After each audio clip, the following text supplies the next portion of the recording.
Hello friends, welcome. आज हम estimating, costing और कॉन्ट्रैक्टिंग के अंदर बहुत ही इम्पोर्टेंट टॉपिक है जो है प्रोसेस कॉस्ट एस्टिमेशन, उसकी चर्चा करेंगे। What is process cost estimation? Process cost estimation है क्या? उसका मतलब क्या हुआ कि कोई भी एक जो प्रोडक्ट है वो डिफरेंट टाइप्स ऑफ ऑपरेशन उसके अंदर परफॉर्म होते हैं, डिफरेंट प्रोसेस के जरिए वो पास आउट होके हमको एक फाइनल प्रोडक्ट के स्वरूप में मिलती है। तो उसके अंदर कौन कौन से कॉस्ट इंक्लूड होते हैं और फाइनल जो प्रोडक्ट होती है उसके प्राइस कैसे डिसाइड करते हैं, उसको क्या बोलते हैं? Process cost estimation. कि पहले जो प्रोडक्ट बनाने की शुरुआत करते हैं उससे पहले जो हम एस्टिमेट लगाता है कि ये प्रोडक्ट बनने का खर्च इतना होगा, तो उसको क्या बोलते हैं? Process cost estimation. कोई स्टैंडर्ड प्रोडक्ट बनानी है हमको, बरोबर है, जो डिफरेंट टाइप्स ऑफ प्रोसेस के जरिए पसार हो रही है, उसके बाद हम जो प्राइस डिसाइड करते हैं उसकी, तो उसको क्या बोलते हैं? Process cost estimation. तो प्रोसेस कॉस्ट एस्टिमेशन के अंदर तीन टाइप्स है: realistic estimation, over estimation and under estimation. ज्यादातर लोग रियलिस्टिक एस्टिमेशन का यूज करते हैं। ओवर एस्टिमेट और अंडर एस्टिमेट क्या है? ओवर एस्टिमेट के जरिए जब इंडस्ट्री के अंदर अप्लाई करते हैं तो क्या होता है, जब आप लोग टेंडर भरते हो तो उसके अंदर प्रॉफिट या लॉस आता है।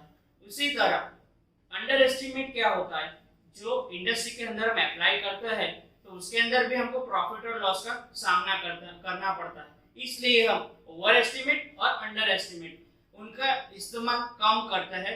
बट अभी क्या चल रहा है? Realistic estimation. तो हम देखते हैं रियलिस्टिक एस्टिमेशन है क्या।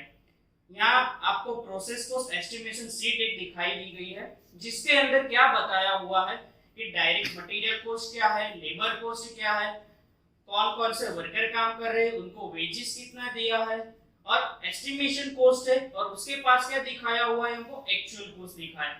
पहले हम क्या करेंगे, कोई भी प्रोजेक्ट है, कोई भी प्रोडक्ट है, उसको बनाने से पहले क्या करेंगे, उसकी एक एस्टिमेशन शीट तैयार करेंगे कि इतने वर्कर हमको रिक्वायर है, कि उनकी सैलरी हम क्या देंगे, उनको कितना घंटा काम करवाएंगे, कौन से मटेरियल पे काम करवाएंगे, कौन से मशीन पे काम करवाएंगे। ऐसी एक एस्टिमेशन शीट जो होती है वो हम प्रिपेयर करते हैं। उसके बाद क्या होता है, जब हमारी प्रोडक्ट तैयार होने के बाद जो भी हमको कॉस्ट मिलता है उसको क्या बोलते हैं? एक्चुअल कॉस्ट बोलते हैं। तो ये प्रोसेस कॉस्ट एस्टिमेशन शीट जो आप लोग यहाँ पे देख रहे हो, उसके अंदर ये जो शीट दी गई है वो किसकी? बिल्डिंग और कंस्ट्रक्शन के लिए बताई गई है, कि जिसके अंदर कितने वर्कर काम कर रहे हैं, कौन सा वर्कर कौन सा काम कर रहा है, वो कितने घंटे काम कर रहा है, उसको कितना वेजेस मिल रहा है, कौन सा मटेरियल यूज हो रहा है, सबकी अलग अलग कॉस्ट बताई गई है। और उसके पास में जो लास्ट टेबल दिखाया है उसके अंदर क्या दिखाया? एक्चुअल कॉस्ट दिखाई गई है, बरोबर है। तो आज हम देखेंगे कि पर्पस क्या है प्रोसेस कॉस्ट एस्टिमेशन शीट के जरिए हमको कौन कौन सी इंफॉर्मेशन मिलती है। तो देख लो आप लोग कि यहाँ क्या है पर्पस इसके। To get the selling price of the product, हमको क्या मिलती है? प्रोसेस कॉस्ट एस्टिमेशन शीट बनाने के बाद हमको कौन सी इंफॉर्मेशन मिलती है? प्रोडक्ट की जो सेलिंग प्राइस होती है वो हम डिसाइड कर पाते हैं कि हमको जो प्रोडक्ट की सेलिंग प्राइस कितनी रखनी है, वो हमको पता चलता है। सेकंड क्या है? To get the standard operation process, हमको कौन कौन सी ऑपरेशन प्रोसेस की जरूरत है प्रोडक्ट बनाने के लिए, उसकी भी हमको इंफॉर्मेशन मिलती है प्रोसेस शीट के जरिए। थर्ड वन है to produce accurate production budget, हमारा जो प्रोडक्ट का प्रोडक्शन बजट हो वो कैसे एक्यूरेट बनाए, कैसे हमको इंडस्ट्री को प्रॉफिट हो, कैसे इंडस्ट्री को फायदा हो, ऐसे हम हमारा जो बजट है उसको प्रिपेयर कर सकते हैं। फोर्थ वन है to make budget for a long time of span, जो हम बजट बनाते हैं वो कितने लंबे समय के लिए हम बनाते हैं वो इंफॉर्मेशन हमको मिलती है। उसके बाद है to make the tender inquiry form, ये शीट के जरिए हमको पता चलता है कि टेंडर फॉर्म कैसे फिलअप करते हैं, कैसे कॉन्ट्रैक्ट देते हैं। और लास्ट वन है to find out the cost reduction method, last method क्या है कि हम कैसे इंडस्ट्री के अंदर कॉस्ट को रिड्यूस करके हमारे इंडस्ट्रीज को कैसे प्रॉफिट कर सकते हैं वो बताया गया। तो ये हमने देखे कि प्रोसेस कॉस्ट एस्टिमेशन शीट बनाने का पर्पस क्या है, क्यों हम ये शीट बनाते हैं, जिसके जरिए हमको कौन सी इंफॉर्मेशन मिलती है। अब देखते हैं इसके अंदर के कौन कौन सी प्रोसेस कंसीडर है। हमको यहाँ चार प्रोसेस के बारे में बात करनी है। फर्स्ट वन है diesel power generation plant, second one है थर्मल पावर प्लांट, थर्ड है पाउच पैकेजिंग प्लांट, और उसके बाद है ice making plant.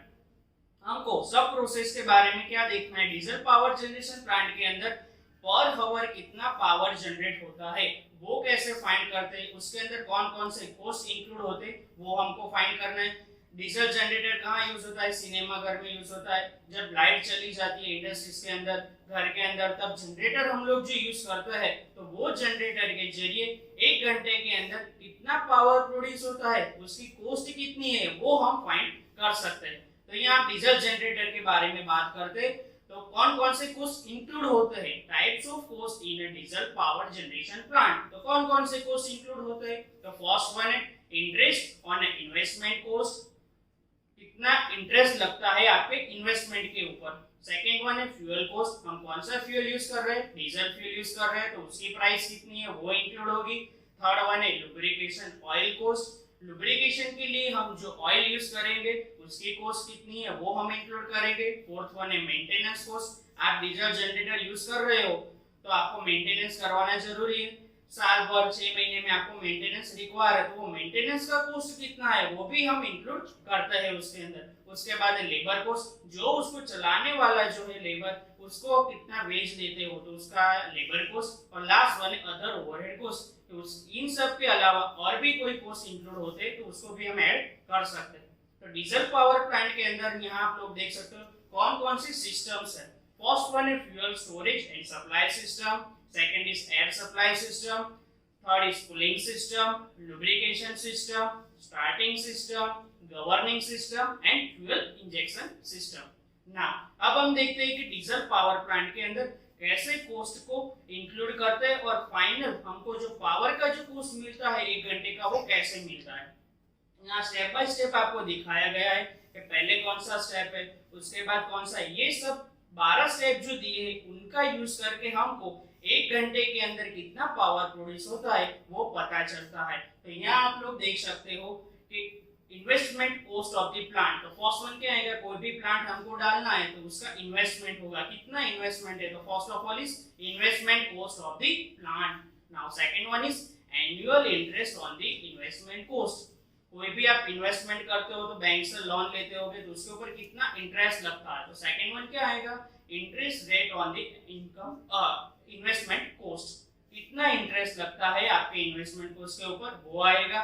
Third one क्या है, एनुअल प्रोडक्शन कॉस्ट, फाइनल आप कितना प्रोडक्शन करते हो, कितनी एनर्जी जनरेट करते हो डीजल पावर प्लांट के जरिए उसका कॉस्ट आएगा।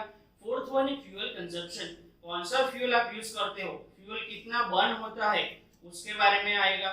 फिफ्थ वन क्या है, annual fuel consumption cost, final 1 year के अंदर कितना फ्यूल आपका कंज्यूम होता है उसका कॉस्ट आएगा। उसके बाद है लुब्रिकेशन कंजप्शन, लुब्रिकेशन ऑयल जो आप यूज करते हो वो कितना कंज्यूम होगा और उसका कॉस्ट कितना है 1 साल का वो इंक्लूड होगा। उसके बाद है total fixed cost, fixed cost के अंदर क्या आएगा, एक्चुअल इंटरेस्ट रेट वाला जो कॉस्ट है वो प्लस मेंटेनेंस कॉस्ट, वो दोनों हम लोग समेशन करेंगे तो हमको क्या मिलेगा, फिक्स कॉस्ट मिलेगा। उसके बाद है वेरिएबल कॉस्ट, तो वेरिएबल कॉस्ट में कौन कौन से आएंगे, fuel cost plus lubrication cost plus operating cost and running maintenance cost, जो किसके अंदर आएंगे, वेरिएबल कॉस्ट के अंदर आएगा। वेरिएबल का मतलब क्या है, वो चेंज होता रहेगा, फ्यूल का कॉस्ट है वो टाइम टू टाइम चेंज होता रहता है, आपको पता है डीजल की प्राइस चेंज होती रहती है तो वो क्या है वेरिएबल कॉस्ट में आएगा।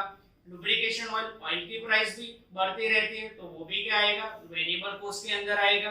ऑपरेटिंग कॉस्ट वो भी कोई फिक्स नहीं है इसलिए उसको भी किस में गिनते हैं हम लोग, वेरिएबल कॉस्ट के अंदर गिनते हैं। तो वेरिएबल कॉस्ट में कितनी चीज आ रही है, fuel cost, lubrication cost, operating cost और running maintenance cost. Fix maintenance का मतलब क्या है कि हर साल आपको इतने रुपए इसके लिए रखने हैं, 50,000 रुपए आपके मशीन के लिए रखने हैं तो वो क्या हुआ फिक्स मेंटेनेंस। बट 6 महीने से पहले आपका मशीन बिगड़ जाता है तो उसके लिए जो हम मेंटेनेंस करते हैं तो उसको क्या बोलते हैं, रनिंग मेंटेनेंस कॉस्ट, उसको हम किस में इंक्लूड करते हैं, running maintenance cost, variable cost के अंदर हम उसको इंक्लूड करते हैं।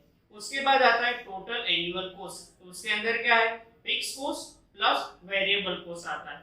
उसके बाद आता है power generation per unit, per unit के लिए कितना पावर जनरेट करते हैं तो उसके बारे में यहाँ क्या बताया है, the total annual cost upon annual power consumption, total कितना कॉस्ट होता है और कितना हम पावर प्रोड्यूस करते हैं ईयरली, उसके जरिए हमको क्या मिलता है, power generation cost per unit मिलता है, और लास्ट हमको क्या मिलता है, power generation cost per hour.